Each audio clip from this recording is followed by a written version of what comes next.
Yo, what's going on, guys? So it's been a minute since we've done one of these. Let me try to straighten this out because it looks like, you know what, we're not going to do it. Looks good. So drop a 1 below if you guys can hear me really well. This has been a question that comes up a lot. It's also a disbelief. So odds are you're probably running into this, have ran into this, or maybe even if you're in a coaching business that you've seen people run into this, okay? So a lot of the time, people's definition of quality is typically off, and that's what's stopping them from increasing their pricing most of the time. This is also a lot of the reason why people struggle to even launch anything in the first place. So let me give you an example. So if you're in a service-based business, right, let's say you're in digital marketing, okay? And let me know, guys, by the way, because this is a new mic. Just drop a 1 below if you guys can hear me well and make sure I'm not shouting at you. So we're just making sure that's good.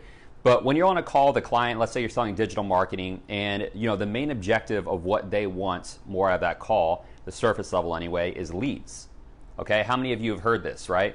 Hey, I'd like to just figure out how you could generate me more leads, right? The leads we're getting now suck, or we just want more of the leads that we're getting, or I want a more quality lead. You probably hear that a lot if you're selling digital marketing or really any type of service for lead gen, right? So the problem with that same question and how it relates to when is your quality enough to be able to sell your service at a higher dollar amount or to even launch it to begin with, okay? So the answer to this is always to figure out the deeper root. What do you define as a quality lead? Because here's the thing, guys. If you're a marketer, okay, right, and you're selling marketing services or you're selling some type of service to generate leads, at the end of the day, your definition of quality is always going to exceed whatever it is that your client's definition of quality is, or your prospect's definition of quality, okay? Joel just messaged on here, the Quinninator. Thanks, Joel, appreciate you. By the way, guys, if you're watching this on YouTube, I go live in my Facebook group, which you can find the link below if you're on YouTube, if you want to just join us on the lives. But anyway, so I regress. So this is the same thing. A lot of the time, guys, your definition of quality will always exceed your prospects or your clients. So it's important to understand if you're trying to use a different marker, right? If you're trying to increase your prices or you're even just trying to launch to begin with, you need to make sure that you can clearly define the difference and be okay with the difference of the fact that your definition of quality is always going to exceed your prospects. So in order to make sure that you have the confidence to increase your product costs or you have the confidence to launch, right? And you can speak on the sales call in confidence, knowing that you have enough quality, because you'll never reach your own standards, right? Because it's a constant moving target. Like, I want to do better, I want to get better, I want to be better, I want to have more, do more, see more, be more, right? It's always the next level, because if you're an entrepreneur, you became an entrepreneur because you're constantly wanting to reach the next level.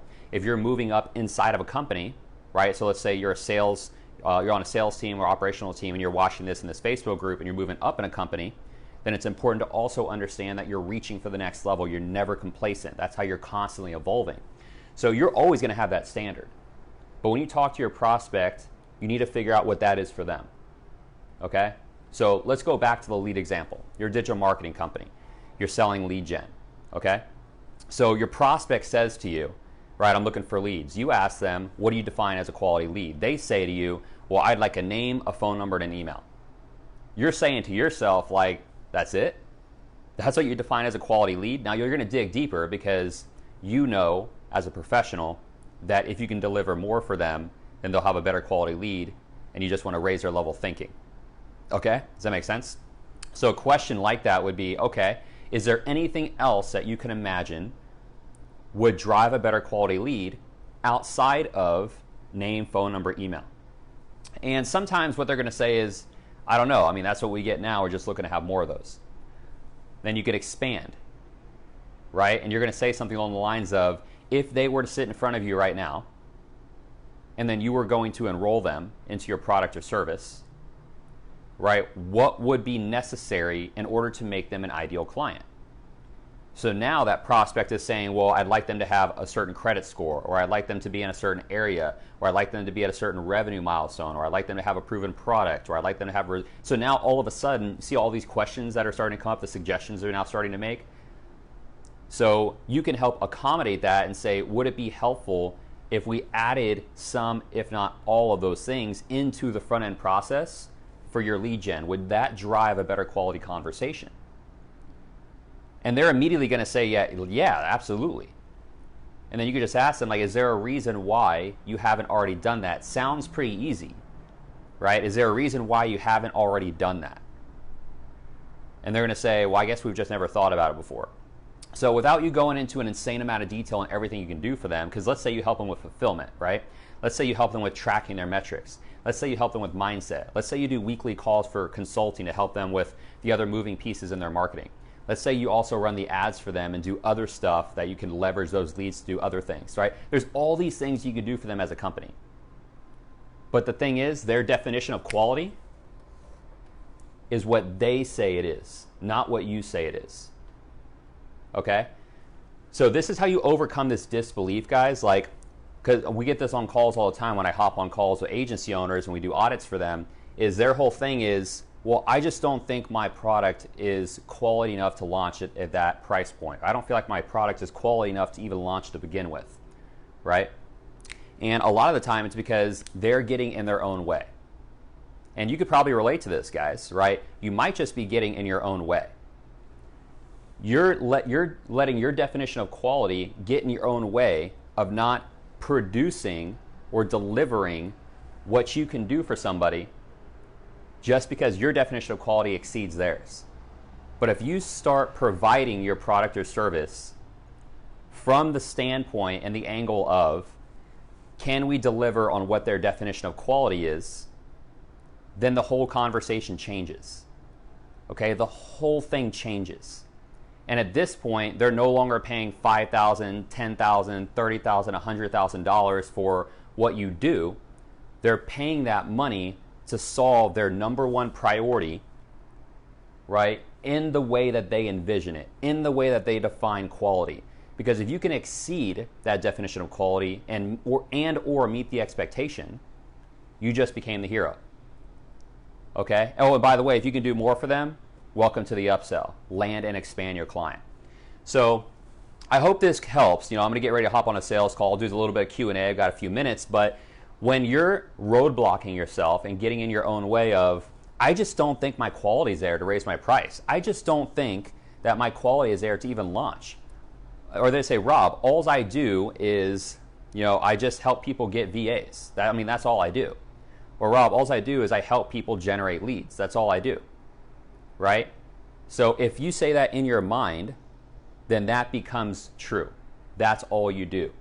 But if you change your lens and you look at this in the sense of, I help people find VAs so they can, and then whatever that is, a really powerful VA can generate hundreds of thousands of dollars. So now if you change your lens to, I'm helping people generate hundreds of thousands, if not millions of dollars, and I'm only charging $5,000, $10,000, $20,000 to do it, is it still worth it then? Okay? Or I have a brand new product. I can't launch this at $2,000 on a beta launch. Who would buy that? I have no testimonials, right? I have nothing proven.